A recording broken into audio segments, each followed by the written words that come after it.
Section 12. All right. All right, so we got a few new provisions in leaves. All right, so one of the painfulnesses of a family leave type event is if you're either in your first year of employment when you don't qualify, you're on probation, or you've just come back from a leave and you don't have enough time to meet the statutory minimum.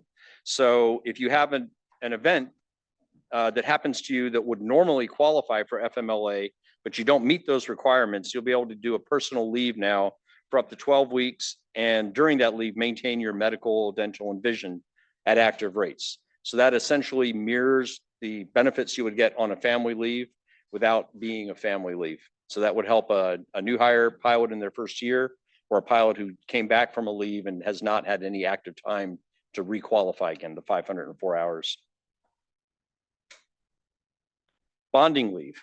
So right now the company is limiting those to 14-day lengths of time. And now you'll be able to take it in as little as 7-day lengths, as long as you have a 14-day work block in between those blocks. So that's an improvement to the current company policy on how they administer that. So that'll be also contractual and enforceable. Paid maternity leave. All right, so 8 weeks of company paid leave for non-probationary pilots. If pre-blocked in PBS, 2.8 hours a day. Post-award, trips dropped. Reserves, 5 hours per reserve day dropped. This is in addition to paid parental leave, which we'll talk about in a second. And the example here, given a pregnant pilot takes all leave provided, the greater of 90 days, the length of time medically required, right? Then 10 weeks is paid by the company. The pilot may extend the leave by as much as 9 months in blocks of time. So that this is the actual maternal pilot, and further extend up to 3 months with company approval. And then we'll talk about paid parental leave next, and I'll talk about them both together in a moment. So parental leave, 14 days of paid parental leave available for all pilots. So this is in conjunction with birth, adoption, surrogacy, guardianship, fostering. If pre-blocked in PBS, 2.8 hours per day again. So that 14 days with the 8 weeks, that's a total of 10 weeks of paid leave. And essentially, if you're pre-blocking, 2.8 hours a day. Post-award line holder paid for trips dropped. Reserves will be paid 5 hours. So this is the same as the maternity leave.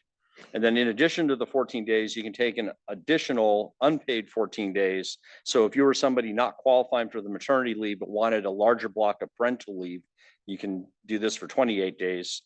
And you can also do, so a 90 days total, actually the 2 weeks paid to the company, you can extend that in a single block of time of 9 months if you're not the birthing parent, and then further extend that up another 3 months with company approval. Those italicized items are basically current book interwoven into the paid parental leave. You'll probably already have heard about Delta's provision. The difference at Delta is that's actually paid as a STD/LTD type payment, 50% income. So 2.8 hours a day, we're paying 84 hours for that 10 weeks. All in all, a much better benefit from an economic point of view.